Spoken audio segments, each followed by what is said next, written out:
नमस्कार, मैं doctor Amitabh Singh CPC lecture series में एक बार फिर आपका हार्दिक स्वागत करता हूं। आज ऑर्डर नंबर 34 मॉर्गेज सूट को लेकर आपके समक्ष उपस्थित हूं। अश्वनी जी ने बनारस हिंदू यूनिवर्सिटी से जो रिसर्च स्कॉलर हैं, उन्होंने इस ऑर्डर को डिस्कस करने के लिए कहा। अश्वनी जी, आपको बहुत बहुत धन्यवाद। अगर अश्वनी जी की तरह आप भी सीपीसी में किसी स्पेसिफिक ऑर्डर को लेकर के या कोई स्पेसिफिक प्रॉब्लम को डिस्कस कराना चाहते हैं तो आप कमेंट बॉक्स में आप भी अपनी रिक्वेस्ट दे सकते हैं। मॉर्गेज सूट को ऑर्डर 34 में डिस्कस किया गया। ये वास्तव में इसमें काफी कंफ्यूजन है। कंफ्यूजन इनके रूल्स के अंतर्गत है। यहां पर जाएं, इसके पहले ये समझने की कोशिश करेंगे कि आखिर मॉर्गेज में ये जो 6 तरीके के मॉर्गेज बताए जाते हैं, सिंपल मॉर्गेज के रूप में, कंडीशनल सेल मॉर्गेज के रूप में, यूजुफैक्टरी मॉर्गेज के रूप में, इंग्लिश मॉर्गेज के रूप में, टाइटल डीड सरेंडर मॉर्गेज के रूप में और एनामोलस मॉर्गेज के रूप में, आखिर एक स्टूडेंट के रूप में आप कैसे ये बिल्कुल याद रखेंगे कि किस मॉर्गेज में मॉर्गेजी को फोरक्लोजर का राइट मिलेगा और कहां सेल का राइट मिलेगा। दूसरी ओर अगर मॉर्गेजर की बात करें तो उन्हें रिडम्पशन का राइट मिलेगा। किसी भी मॉर्गेज में रिडम्पशन का राइट मॉर्गेजर के पास उपलब्ध होगा। प्राचीन समय से ही समाज में व्यवस्थाएं इस तरीके से विकसित की गई और विकसित होती चली गई कि एक व्यक्ति को जब पैसों की जरूरत होती थी तो वो दूसरे व्यक्ति से लोन ले लेता था और लोन लेकर अपना काम पूरा कर लेता था।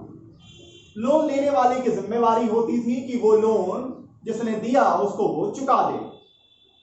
अब इसको आप ऐसे समझें कि अगर ए को पैसे की जरूरत है, इसने बी से लोन लिया है, तो ए की भूमिका डेबिटर के रूप में होती थी और बी की भूमिका क्रेडिटर के रूप में होती थी। अब ये लोन या तो सिक्योर्ड होता था या अनसिक्योर्ड होता था। सिक्योर्ड का मतलब इस लोन के बदले में ए ने कोई प्रॉपर्टी श्योरिटी के रूप में दी है, सिक्योरिटी के रूप में जमा की है, या केवल ए के कहने पर ही बी ने पैसा दे दिया है। अगर ये ए के कहने पर ही बी ने पैसा दे दिया है और ए पैसे का भुगतान नहीं करता, ए एक्सपायर कर जाता है, ए के साथ कुछ मिसहैपनिंग हो जाती है, तो यहां बी का जो लोन अमाउंट है उसके डूब जाने के चांसेस बने रहते हैं। फिर बात आई सिक्योर्ड लोन की कि ए सिक्योरिटी के रूप में अपनी प्रॉपर्टी प्रोवाइड करे। यह प्रॉपर्टी या तो मूवेबल हो सकती है या इमूवेबल हो सकती है। तो अगर मूवेबल प्रॉपर्टी को सिक्योरिटी के रूप में प्रोवाइड करके लोन लिया गया है तो इसे इंडियन कॉन्ट्रैक्ट एक्ट में प्लेज में डिस्कस किया जाता है। और अगर ए ने इमूवेबल प्रॉपर्टी को दे करके बी से पैसे लिए हैं, इमूवेबल प्रॉपर्टी सिक्योरिटी के रूप में है, तो इसे ट्रांसफर ऑफ प्रॉपर्टी में सेक्शन 58 से लेकर 104 के बीच में मॉर्गेज के रूप में डिस्कस किया गया है मॉर्गेज के चैप्टर।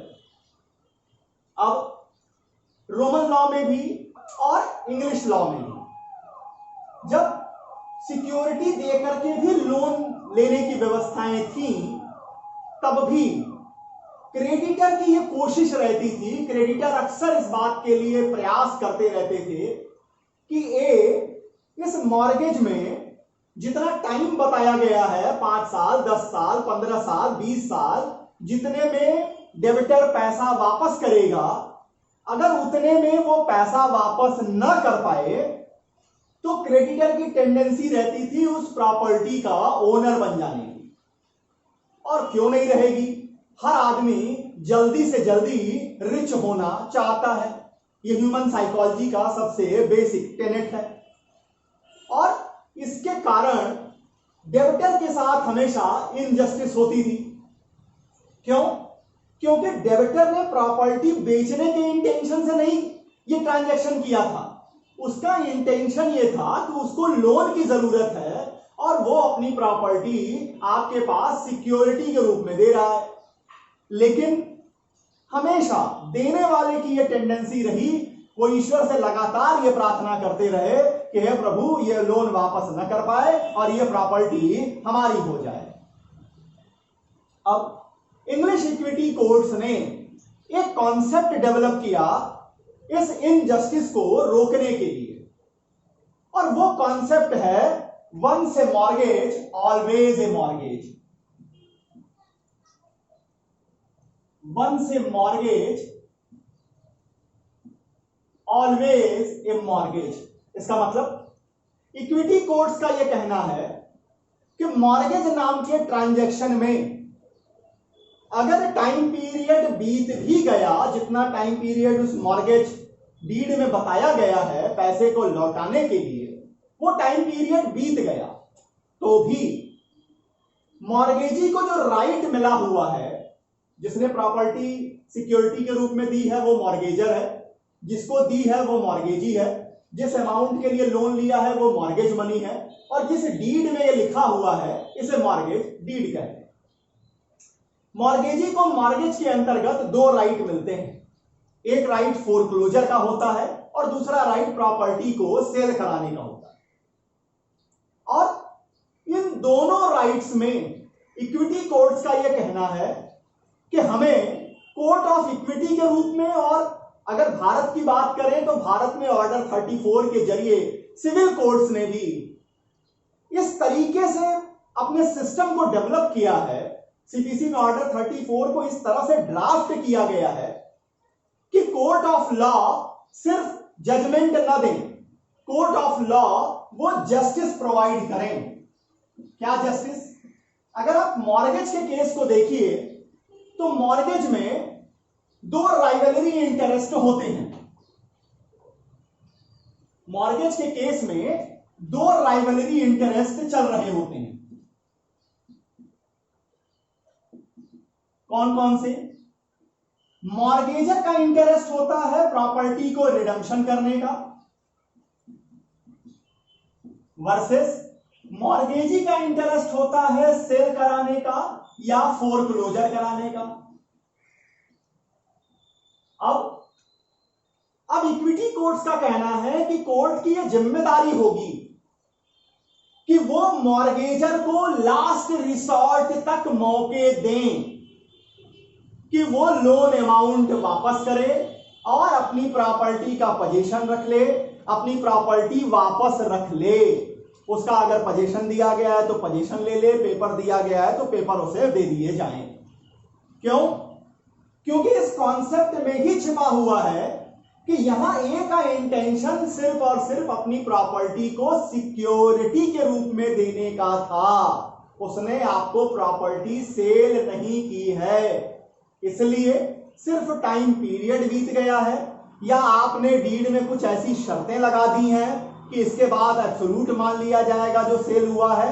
आप कुछ भी लिख लें, कोर्ट इस इक्विटी फॉर्मूले को लेकर आगे चलेगी कि once a mortgage always a mortgage. और लेकिन यहां एक बात ऑर्डर 34 जब डिस्कस करेंगे तब भी आपके सामने रखेंगे कि जो सिविल कोर्ट है वो प्लांटिफ की एजेंट नहीं है। ध्यान दीजिएगा, सिविल कोर्ट कभी भी प्लांटिफ की एजेंट के रूप में काम नहीं करती। फॉर एग्जांपल, मॉर्गेजर गया है रिडम्पशन मांगने के लिए कोर्ट में, तो जब आप ऑर्डर 34 रूल 7(8) को पढ़ेंगे तब भी वहां यह बात आएगी कि कोर्ट सबसे पहले फिक्स करेगी कि डिफेंडेंट को, मतलब मॉर्गेजी को, कितना पैसा मिलना है, कितना इंटरेस्ट इनका बनता है, मुकदमे का कितना कॉस्ट निकल के आता है। इन सारी चीजों को कोर्ट पहले कहेगी मॉर्गेजर को कि आप सबमिट कीजिए कोर्ट में, या डिफेंडेंट को एक टाइम पीरियड देगी। और अगर वो न दे पाए तो भले मुकदमा मॉर्गेजर लेके गए हैं, रिडम्पशन के लिए लेके गए हैं, लेकिन वहां कोर्ट ऑफ लॉ के पास ये भी पावर होगा कि वो मॉर्गेजी के फेवर में फोरक्लोजर या सेल की ओर मूव करेंगे। वहीं दूसरी ओर अगर मॉर्गेजी गई है कोर्ट ऑफ लॉ में तो मॉर्गेजी क्या डिमांड करेंगे? सेल की डिमांड करेंगे या फोरक्लोजर की डिमांड करेंगे।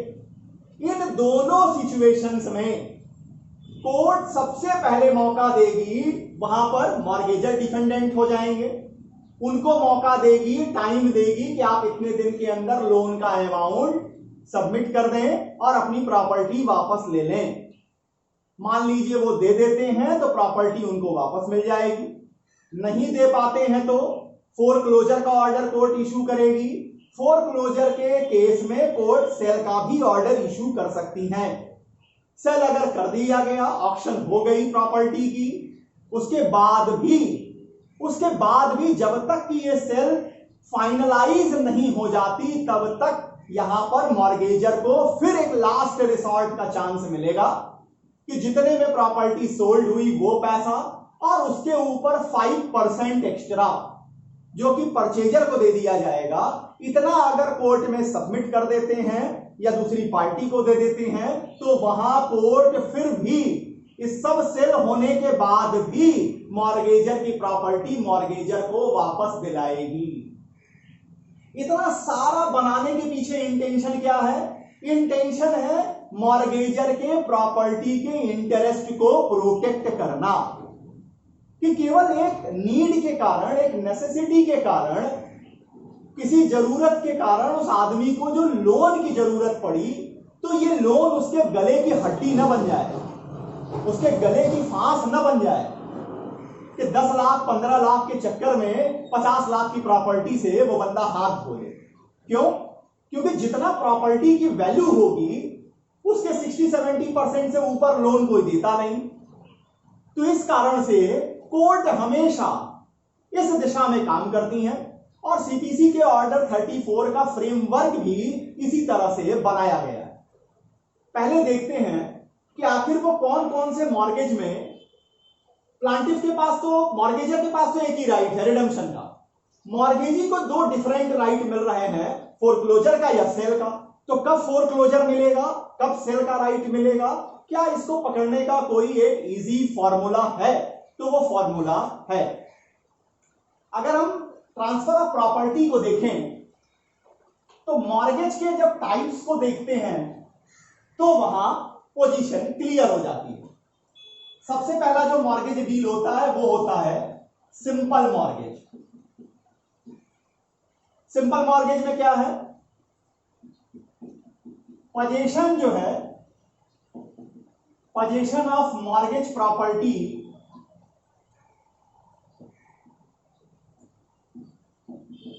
will not deliver to mortgagee. यहां मॉर्गेजी को मॉर्गेज प्रॉपर्टी का पोजीशन नहीं देते। मॉर्गेजर जो होता है टू के पर्सनल लायबिलिटी,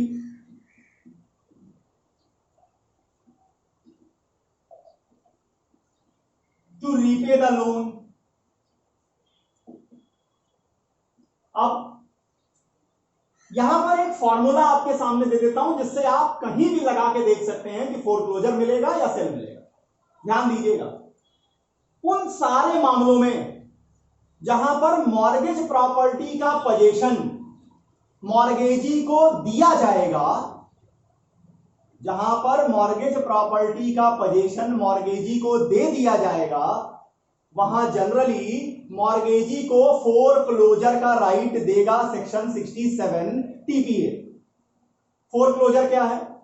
फोरक्लोजर का मतलब है closing of right of redemption of mortgagor. Mortgagor का पैसा वापस करके प्रॉपर्टी वापस लेने का जो रिडम्पशन का राइट है उसके ऊपर रोक लगानी, इसको कहेंगे फोरक्लोजर का राइट। जहां पर क्या दिया जाएगा? जहां पर राइट दे दिया गया है, पोजीशन दे दिया गया है वहां पर, और जहां पर पोजीशन नहीं दिया गया है वहां पर मॉर्गेजर का वहां पर मॉर्गेजी के पास राइट होगा मॉर्गेज प्रॉपर्टी का सेल कराने का। कैसे आप ये अंतर करेंगे? देखिए, जब प्रॉपर्टी आपके पोजीशन में है, जब प्रॉपर्टी मॉर्गेजी के पोजीशन में है तो उसका पहला इंटरेस्ट क्या होगा? प्रॉपर्टी तो वो पहले से उसके पास है, वो उस राइट को रोकना चाहेगा जिस राइट के जरिए मॉर्गेजर जो है अपनी प्रॉपर्टी वापस ले सकता है। पहले वो दौड़ेगा फोरक्लोजर के लिए, इसलिए वहां पहला राइट जो उनको दिया गया वो फोरक्लोजर का है। जब प्रॉपर्टी मॉर्गेजी को नहीं मिली होगी, जैसे सिंपल मॉर्गेज में नहीं मिली है, अब यहां पर मॉर्गेजी किस लिए जाएगा? मॉर्गेजी का यहां इंटरेस्ट होगा कि मॉर्गेज प्रॉपर्टी का सेल कराया जाए और सेल करा करके अपना पैसा वापस ले लिया जाए। क्यों सेल कराया जाए? क्योंकि प्रॉपर्टी अभी भी मॉर्गेजर के पास है। तो एक तरीके से देखिए, प्रॉपर्टी मिली नहीं, केवल पर्सनल लायबिलिटी मिली हुई है। तो अगर रियलिटी में देखें तो ये सिक्योर्ड होते हुए भी अनसिक्योर्ड हुआ।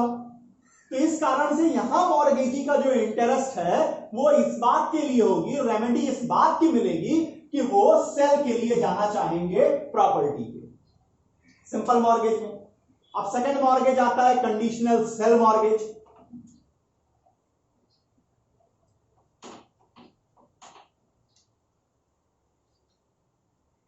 कंडीशनल सेल मॉर्गेज को जब आप देखें तो यहां मॉर्गेजर ए है, मॉर्गेजी बी है, ये मान लेते हैं मॉर्गेज प्रॉपर्टी है। Position of mortgage property deliver to be in such a way, here the word use ostensible transfer. Conditional sale mortgage में ए जो है एक ऑस्टेंसिबल ट्रांसफर करेगा मॉर्गेज प्रॉपर्टी का बी के फेवर में। क्या? कि अगर जो टाइम मॉर्गेज डीड में बताई गई है, इस टाइम के अंदर मैं पैसा दे देता हूं, अगर मैंने पैसा रिटर्न कर दिया, लोन अमाउंट रिटर्न कर दिया, देन बी रीट्रांसफर कर देगा प्रॉपर्टी ए को, या ये ट्रांसफर वॉइड मान लिया जाएगा। अब यहां पर मॉर्गेजी को क्या रेमेडी मिलेगी? फॉर्मूला लगा लीजिए। पोजीशन मॉर्गेजी को मिल गया या नहीं? पोजीशन मिल चुका है। क्या वो सेल के लिए जाएंगे? उनका इंटरेस्ट नहीं बचा है सेल में, उनका इंटरेस्ट है मॉर्गेजर के राइट को चेक कर देना। इसलिए कंडीशनल सेल मॉर्गेज में जो राइट मिलता है वो मिलता है फोरक्लोजर का। ठीक, अब आगे आते हैं नंबर थर्ड मॉर्गेज, जिसका नाम है यूजुफैक्टरी मॉर्गेज, हिंदी में कहते हैं भोग बंधक।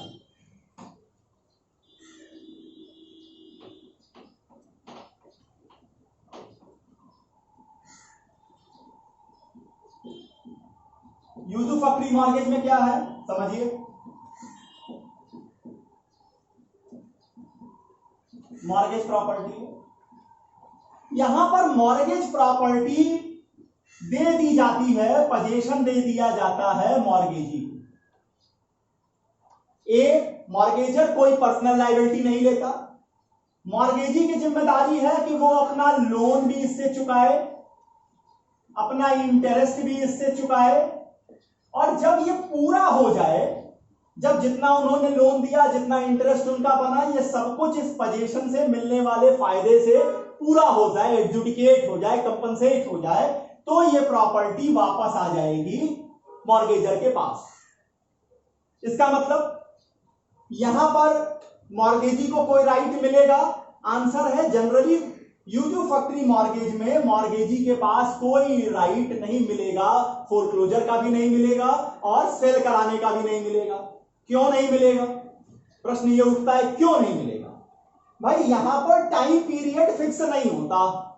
आपको प्रॉपर्टी दे दी, ए ने बी से कहा कि आप हमें 10 लाख रुपए का लोन दीजिए, 10 लाख रुपए का आप हमें लोन दीजिए, और मैं अपनी मॉर्गेज प्रॉपर्टी जिससे हर साल 2 लाख रुपए निकल के आते हैं, ये मैं आपको सिक्योरिटी के रूप में दे देता हूं। अब यहां पर ए और बी के बीच में हुआ कि 10 लाख रुपए पर हर साल 5% के हिसाब से आपको इंटरेस्ट भी मिलेगा। तो अब यहां मॉर्गेज प्रॉपर्टी कितने दिन के लिए मॉर्गेज की गई, ये डिपेंड करता जाएगा इस अमाउंट पर, इस मिलने वाले फायदे को डिडक्ट करते हुए कहां पर जाकर वो अमाउंट जीरो होता है। तो जब प्रॉपर्टी एब्सोल्यूट तरीके से कहिए इनके पोजीशन में है और टाइम पीरियड फिक्स ही नहीं है, तो फिर इसके राइट को रोकने का सवाल ही पैदा नहीं होता। और प्रॉपर्टी आप ही के पोजीशन में है तो फिर सेल की भी कोई जरूरत नहीं। तो यहां पर मॉर्गेजी को यूजुफैक्टरी मॉर्गेज में ना ही फोरक्लोजर का राइट मिलता है, ना ही रिडम्पशन को रोकने का, मतलब रिडम्पशन को रोकने का फोरक्लोजर का राइट मिलेगा, ना ही प्रॉपर्टी के सेल कराने का राइट मिलेगा। अब आते हैं इंग्लिश मॉर्गेज की ओर।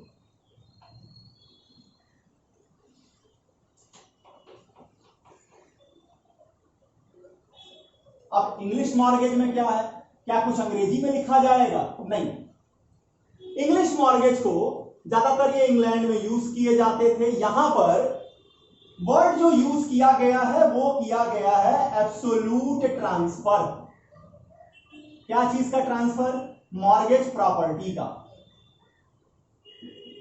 कौन करेगा? मॉर्गेजर। किसको करेगा? मॉर्गेजी को। मॉर्गेजी को करेगा। एब्सोल्यूट ट्रांसफर मतलब क्या सेल कर दे रहा है? नहीं, कह रहा है कि if I repay the loan, मैं रीपे जब कर दूंगा लोन तो आप मुझे रीट्रांसफर करेंगे प्रॉपर्टी। और ध्यान दीजिएगा, यहां इंग्लिश मॉर्गेजर में mortgagor will also take personal liability.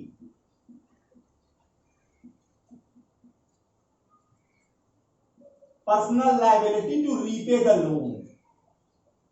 अब देखिए यहां राइट क्या मिलेगा मॉर्गेजी को? प्रॉपर्टी किसको दे दी गई? प्रॉपर्टी का पोजीशन किसके पास चला गया? मॉर्गेजी के पास।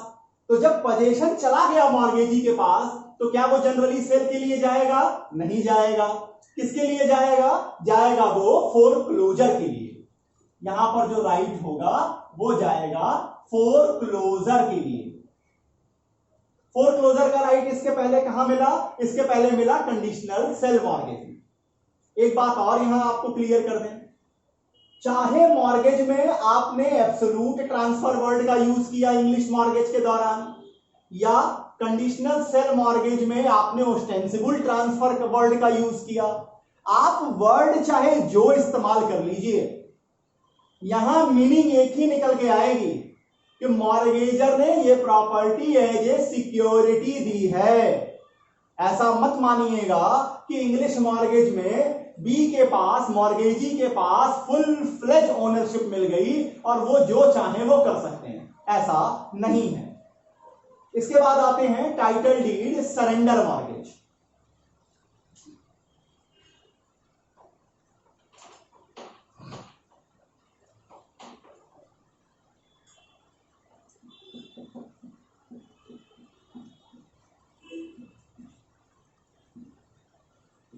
टाइटल डीड सरेंडर मॉर्गेज, ये क्या कहते हैं भाई? ये हर सिटी में अवेलेबल नहीं होते। जितनी मेट्रो सिटीज हैं जहां पर जितने भी बिजनेस प्लेसेस होती हैं वहां पर ये सुविधा अवेलेबल होती है। यहां आपकी प्रॉपर्टी किसी भी देश के किसी भी हिस्से में हो, आप उस जगह केवल प्रॉपर्टी के पेपर रख करके, पेपर को सिक्योरिटी के रूप में दे करके आप लोन ले सकते हैं। तो यहां प्रॉपर्टी का पोजीशन तो दिया नहीं जा रहा।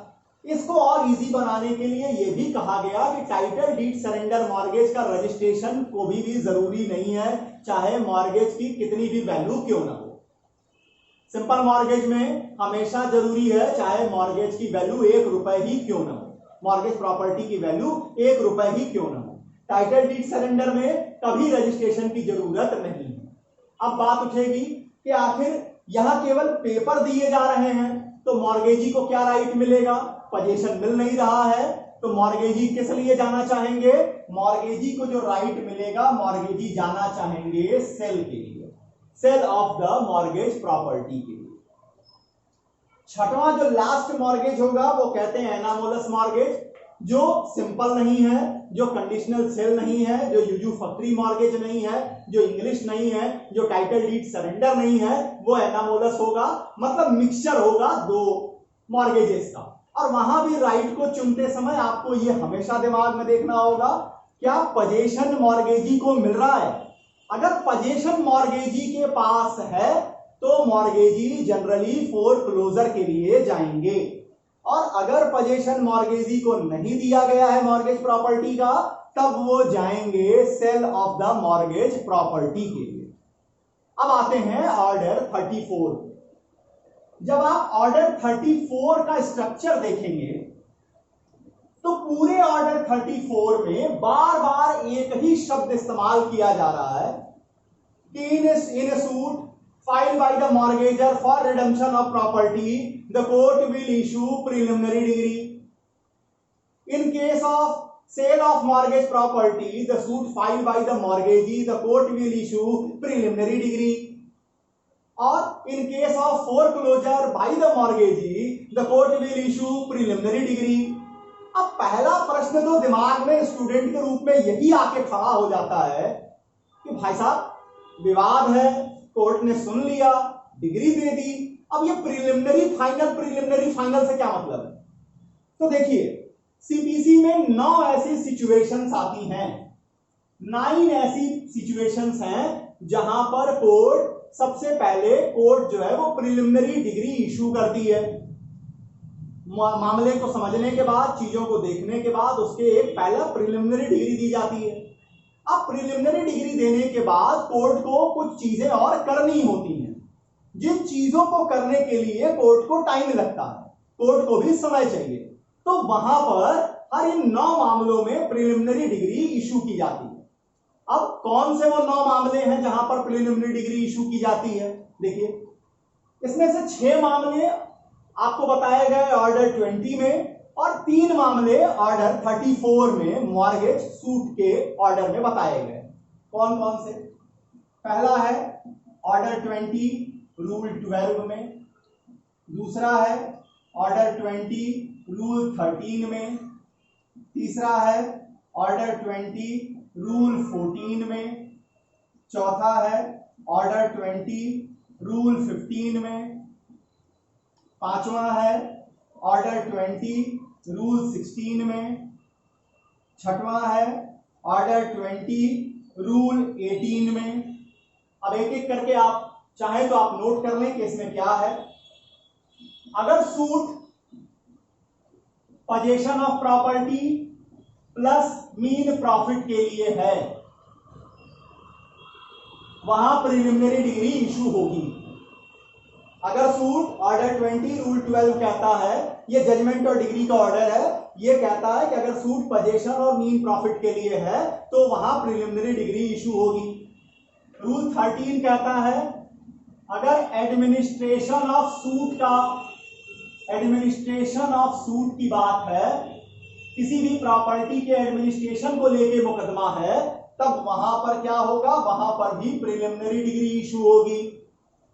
अब आ जाइए, अगर प्रीएम्पशन को लेकर केस है, हक शुफा का जो राइट इस्लामिक लॉ देता है, वहां अगर उसको लेकर मुकदमा है तो ऑर्डर 20 रूल 14 कहता है कि वहां पर भी क्या होगा?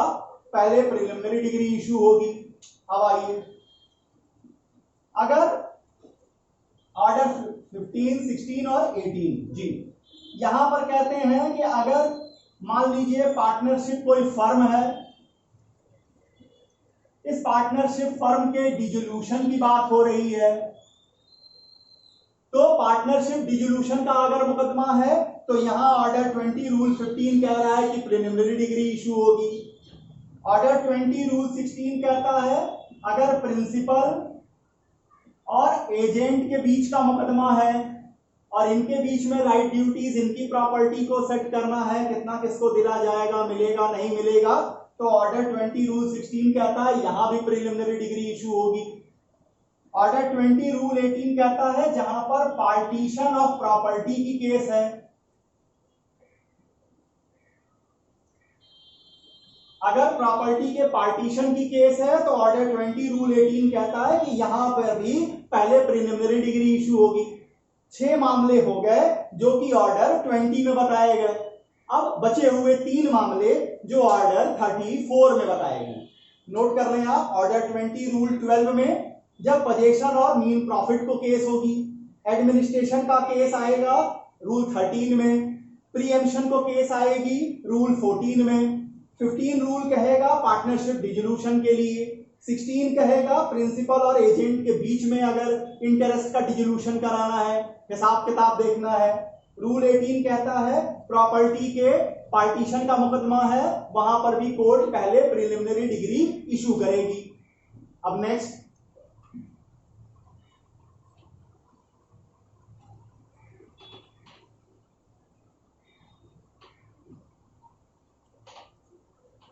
बचे हुए जो 3 सिचुएशंस हैं जहां पर कि प्रिलिमिनरी डिग्री इशू की जाती है, वो है ऑर्डर 34, 7th है ऑर्डर 34, रूल 23, ऑर्डर 34, रूल 45 और नवी पोजीशन है ऑर्डर 34, रूल 78। अब ये तीनों ऑर्डर, ये तीनों जो रूल्स हैं, तीनों सिचुएशंस मॉर्गेज प्रॉपर्टी से रिलेटेड है। अब यहां क्या है, जहां पर फोरक्लोजर की बात हो, जहां पर प्रॉपर्टी के सेल की बात हो, या जहां मॉर्गेज प्रॉपर्टी के रिडम्पशन का केस हो, redemption of mortgage property,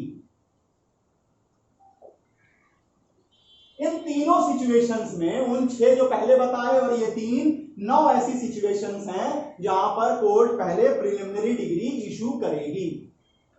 order 34 में 3 आते हैं, जब मॉर्गेजी आएगा फोरक्लोजर के लिए, या मॉर्गेजी आएगा सेल के लिए, या मॉर्गेजर आ रहा है कोर्ट में रिडम्पशन ऑफ प्रॉपर्टी के। तो ये 9 सिचुएशंस ऐसी होंगी जहां पर कोर्ट पहले प्रिलिमिनरी डिग्री इशू करेगी। अब अगर आप ऑर्डर 34 को पढ़ें, छोटे से एग्जाम्पल के जरिए पहले आपको समझाने का प्रयास करता हूं, फिर उसके बाद ऑर्डर के रूल्स जो है वो आपके सामने पढ़ देंगे और फिर एक चीज क्लियर करने चाहेंगे। ए है, बी है, ये मॉर्गेज प्रॉपर्टी है, ये आपका मॉर्गेजर हो गए, ये मॉर्गेजी हो गए। इनके पास राइट मिलेगा रिडम्पशन का,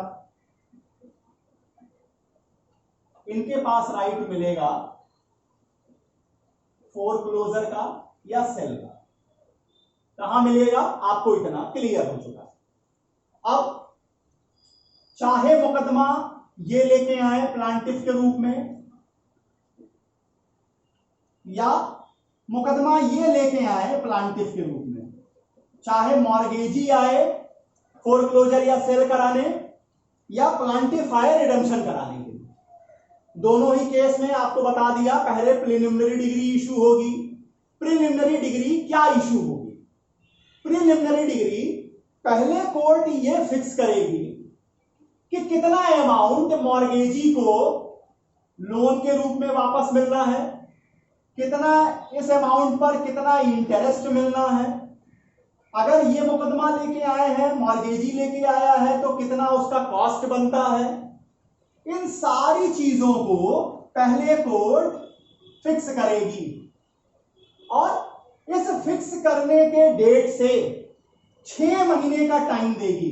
ध्यान दीजिएगा, पूरे ऑर्डर में ये एक ऑब्जेक्टिव का क्वेश्चन रहेगा कितने दिन के अंदर, तो 6 महीने के अंदर कोर्ट एक दूसरी डेट फिक्स करेगी, जिस डेट पर या उस डेट के पहले अगर मॉर्गेजी केस लेके आए हैं तो डिफेंडेंट मॉर्गेजर हो जाएंगे, डिफेंडेंट को पैसा कोर्ट में जमा करना होगा। अगर डिफेंडेंट पैसा जमा कर देंगे तो मॉर्गेजी को कहा जाएगा कि आप प्रॉपर्टी का पोजीशन अगर आपके पास है वो आप दे दीजिए, मॉर्गेजर को वापस, पेपर आपके पास है तो वो आप पेपर वापस कर दीजिए मॉर्गेजर को।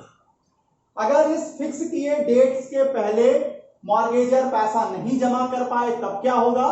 तब कोर्ट फाइनल डिग्री इशू करेगी मॉर्गेजी के फेवर में, फोरक्लोजर की या सेल की। लेकिन फोरक्लोजर की डिग्री इशू कर देने का यह मतलब बिल्कुल नहीं होगा कि मॉर्गेजर अब अपने राइट्स को खो दिया। जब रूल्स को आप पढ़ेंगे तो वहां पर मॉर्गेजर को बार बार मौका मिल रहा है।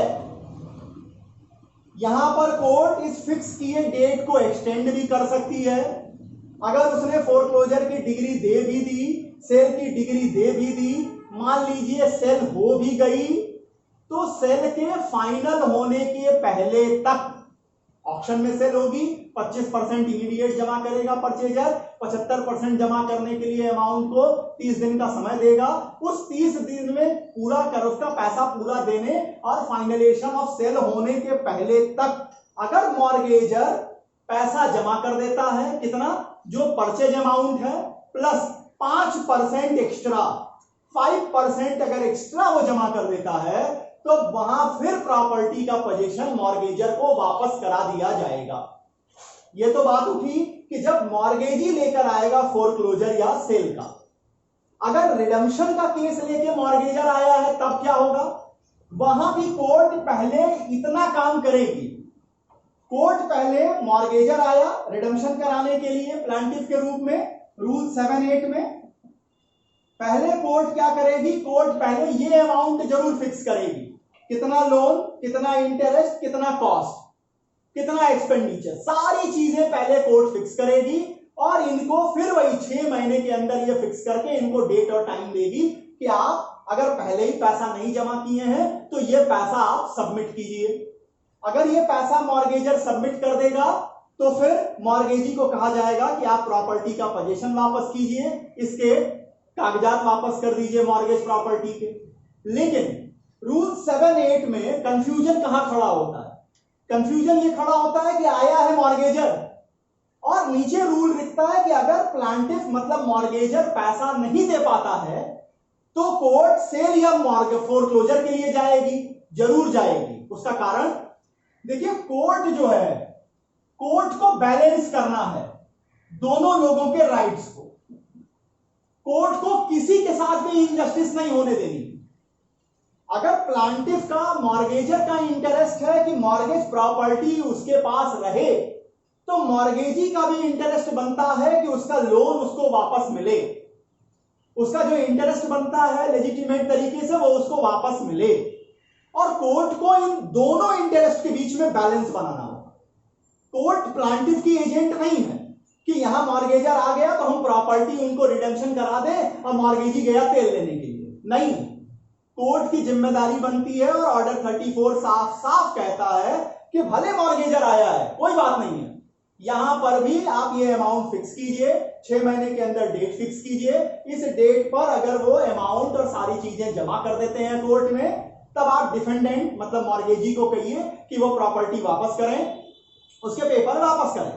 लेकिन अगर ये 6 फिक्स किए टाइम को या एक्सटेंडेड टाइम को इसके अंदर ये पैसा नहीं जमा करते, तो कोर्ट भले मुकदमा प्लांटिफ मतलब मॉर्गेजर लेके आया है, कोर्ट आगे मूव करेगी मॉर्गेजी के इंटरेस्ट को प्रोटेक्ट करने के लिए। क्यों? क्योंकि मॉर्गेजी का इंटरेस्ट, उसके लोन अमाउंट का इंटरेस्ट, उसके इंटरेस्ट का इंटरेस्ट, उसका कॉस्ट का जो इंटरेस्ट है वो भी प्रोटेक्ट करना कोर्ट ऑफ लॉ की ही जिम्मेवारी है। यही कंफ्यूजन बार बार जब आप इस ऑर्डर को पढ़ते हैं तो आती है। तो यहां दिमाग में बिल्कुल एक बात सेट करके रखिए कि कोर्ट ऑफ लॉ किसी की भी एजेंट नहीं है, वो मॉर्गेजी की भी एजेंट नहीं है। ये आएंगे फोरक्लोजर और सेल कराने के लिए तो उनके दिमाग में होगा once a mortgage always a mortgage, 100 बार चांस दिया जाएगा, लास्ट रिसॉर्ट तक का मौका दिया जाएगा मॉर्गेजर को कि वो पैसा जमा कर दे और अपनी प्रॉपर्टी वापस ले ले। क्यों? क्योंकि प्रॉपर्टी एज ए सिक्योरिटी दी गई है लोन में। दूसरी ओर अगर मॉर्गेजर आ गया है रिडेम्पशन कराने के लिए, मॉर्गेजर आया है रिडेम्पशन कराने, तो भाई आप अमाउंट जमा कर दीजिए, ले लीजिए प्रॉपर्टी।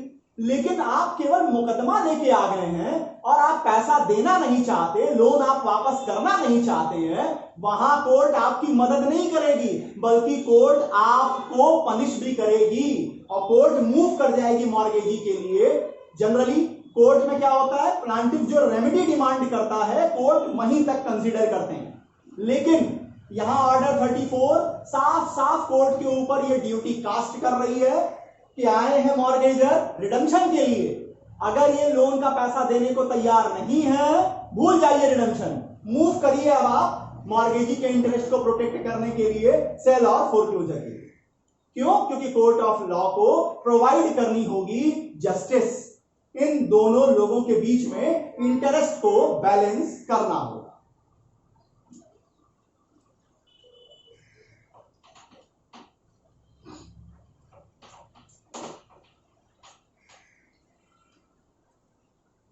अब एक बार आपके सामने रूल 2, 3, 4, 5, 7, 8 पढ़ देता हूं, जिससे आपको जितनी चीजें मैंने कही यही बात आपको यहां क्लियर हो जाएगी।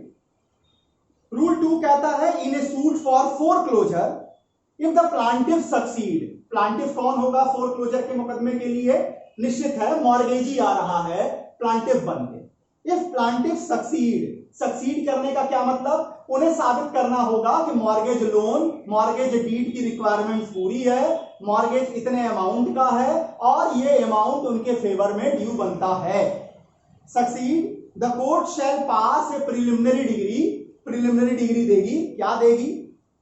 Ordering that the amount be taken of what was due to the plaintiff at the date of which such decree for, वो जो प्रिलिमिनरी डिग्री दी गई है, principal and interest of the mortgage, कितना प्रिंसिपल अमाउंट बना, कितना इसके साथ इंटरेस्ट बना, ये सर्टिफाई करेंगे। The cost of the suit, मुकदमा लेके मॉर्गेजी आया है तो कॉस्ट ऑफ द सूट कितना हुआ ये बताएंगे प्रिलिमिनरी डिग्री में। Other cost, charges and expenses, अगर कुछ दूसरे कॉस्ट हैं, चार्जेस हैं, एक्सपेंसेस हैं, ये सारे को कोर्ट क्या करेंगी? कोर्ट बताएंगी, अपने प्रिलिमिनरी डिग्री में तय करेंगी इतने अमाउंट को।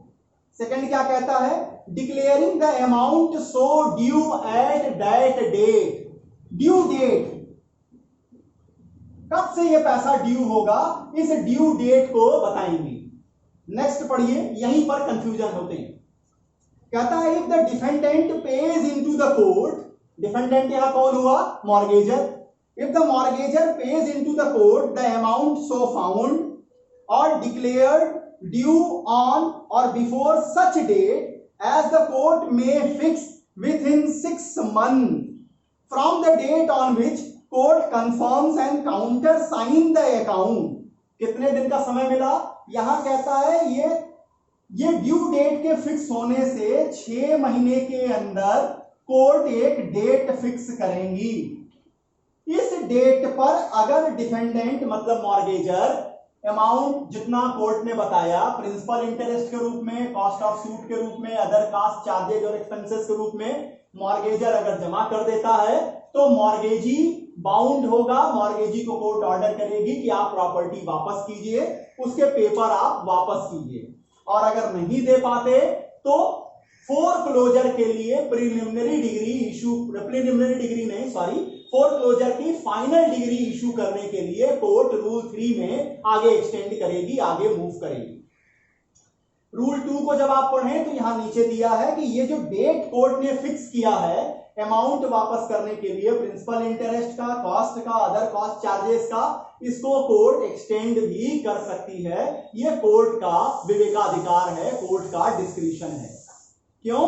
क्योंकि दिमाग में हमेशा रखिए once a mortgage always a mortgage. Court यहां प्रोटेक्ट कर रही होगी इंटरेस्ट के, किसके? मॉर्गेजर के। रूल 3 में आते हैं final degree in foreclosure suit. Same तरीके का सेम रिपीटिशन आएगा जब सेल के लिए जाएंगे, सिर्फ सेल में एक क्लॉज बढ़ेगी। क्या बढ़ेगी वो मैं आपके सामने क्लियर कर दूंगा। पहले देखते हैं final degree in foreclosure suit, where before a final degree debarring the defendant from all right to redeem the mortgage property has been passed, the defendant makes payment। Past हो गई लेकिन फिर भी डिफेंडेंट को मौका है कि अगर वो कोर्ट में सारा पैसा जमा कर दे रहा है, the court shell on application made by the defendant, defendant मतलब मॉर्गेजर के एप्लीकेशन करने पर court will pass A final degree ordering the plaintiff to deliver the document referred in the preliminary degree and if necessary ordering him to retransfer at the cost of the defendant the mortgage property as directed in the said degree। Foreclosure का right, आपको foreclosure की final decree हो गई, उसके बाद भी mortgagor के पास मौका है वो पैसा कोर्ट में जमा करें, जमा करके अपनी प्रॉपर्टी को वापस ले सकते हैं, एप्लीकेशन देंगे, कोर्ट उनके फेवर में फाइनल डिग्री मूव करेगी। अब आ जाते हैं सेल के लिए होगा तो क्या होगा। सेल के लिए भी सेम प्रिलिमिनरी पहले डिग्री देगी, वैसे ही अमाउंट फिक्स करेंगे, कॉस्ट निकालेंगे, अदर कॉस्टेज देखेंगे, टाइम देंगे, टाइम के अंदर आ गए तो ठीक, नहीं आएंगे तो सेल की फाइनल डिग्री के लिए मूव करेंगे। अब सेल की जो फाइनल डिग्री के लिए मूव करेंगे, यहां पर एक जो है टेक्निकल चीज है उसे आप समझ लीजिए। मान लीजिए सेल हो गई, प्रॉपर्टी का पोर्शन सेल कर दिया गया, लेकिन अभी ये सेल फाइनलाइज नहीं हुई, तो इस सेल के फाइनलाइज होने के पहले अगर mortgagor purchase amount plus 5% of purchase amount, इस पर नजर रखिएगा। अगर फाइनलाइज अभी सेल नहीं हुई है, ऑक्शन परचेज में जिसने परचेज किया उसने परचेज अमाउंट दिया, परचेज अमाउंट और प्लस 5% एक्स्ट्रा, जो ये 5% इस परचेजर को दे दिया जाएगा कि उन्होंने खरीदा लेकिन उनको प्रॉपर्टी नहीं मिल पाई, तो एक तरीके से ये इनको कंपनसेट करने की बात है 5% देकर। इतना अगर मॉर्गेजर जमा कर देगा, कोर्ट फिर मूव कर जाएगी मॉर्गेजर के लिए उसके इंटरेस्ट को प्रोटेक्ट करने के लिए।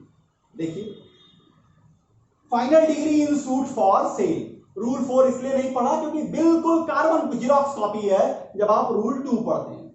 देखें यहां पर कहते हैं वेयर ऑन और before the day fix at any time before the confirmation of sale, वही finalisation of sale, confirmation of sale, in pursuance of a final decree the defendant makes payment into court all amount due, जितना ये amount है cost of the suit ये तो आप देंगे ही देंगे, purchase amount देंगे और 5% एक्स्ट्रा देंगे। अब कहता है ऑर्डरिंग द प्लांटिफ, अगर दे देते हैं, ordering the plaintiff to deliver the document and deliver the possession. Sub rule 2 इसका इंपॉर्टेंट है कि क्या वो कह रहे हैं। यहां पे कहते हैं where such deposit has been made the purchaser shall be entitled to an order of repayment of the amount of purchase money along with sum of equal of 5%। तो मॉर्गेजर बाउंड होंगे परचेज अमाउंट और 5% extra देने के लिए। ये purchase amount किसने दिया? Purchaser ने, वो उसको वापस कर दी जाएगी। ये 5% के लिए भी वो परचेजर हकदार होगा। मॉर्गेजी को क्या मिल गया? मॉर्गेजी को अपना प्रिंसिपल और इंटरेस्ट मिल गया, कॉस्ट ऑफ सूट मिल गए, अदर कॉस्ट चार्जेज एक्सपेंसेस जो कोर्ट ने फाइनलाइज किया वो मिल गया, उनका इंटरेस्ट प्रोटेक्ट हो गया। मॉर्गेजर को क्या मिला? सेल के फाइनलाइज कंफर्मेशन के पहले उन्होंने पैसा दे दिया और पैसा देकर 5% एक्स्ट्रा देकर उनका प्रॉपर्टियल इंटरेस्ट प्रोटेक्ट हो गया। और परचेजर जो था उसको क्या मिला? उसको जो अमाउंट उसने दिया था उस पे 5% का एक तरह से कंपनसेशन कोर्ट ने रिवार्ड कर दिया। अब आइए, अब आते हैं रूल 7 में, जहां preliminary degree in redemption suit. Redemption suit का मतलब रिडम्पशन फाइल कर रहा है यहां पर मॉर्गेजर। सेम तरीका यहां भी चलेगा, यहां भी 6 महीने के अंदर डेट फिक्स करेंगे। सेम प्रिंसिपल और इंटरेस्ट कितना होगा, कॉस्ट ऑफ सूट कितना होगा, अदर कॉस्ट चार्जेस कितने होंगे।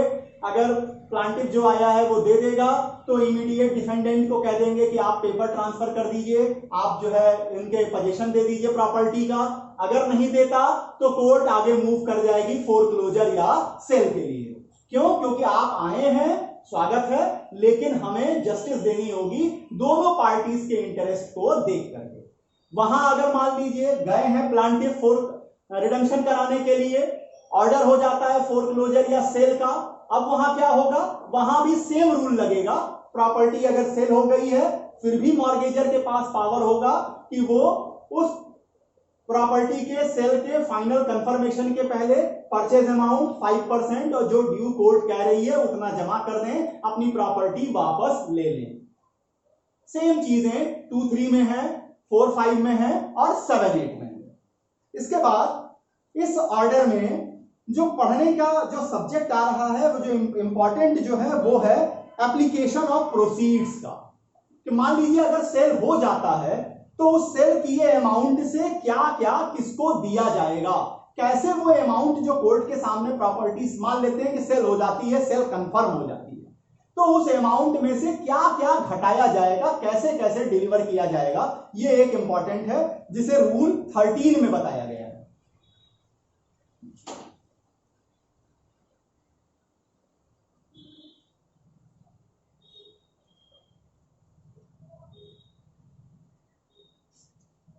देखें रूल 13 क्या कहता है।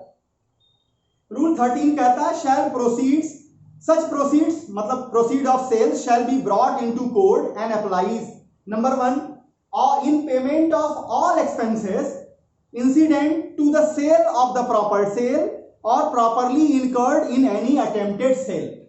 पहला जो पैसा आएगा उसको सबसे पहले क्या करेंगे, जो सेल का प्रोसीडिंग चली है इसके एक्सपेंस में पहले इससे ये माइनस किया जाएगा उस अमाउंट से। Number second, in payment of whatever is due to the prior mortgagor, prior mortgagee इसे हटा दें, in payment of all interest due on the account of mortgagee. अब इसके बाद पहले इंटरेस्ट की बात आएगी, इंटरेस्ट टू द मॉर्गेजी।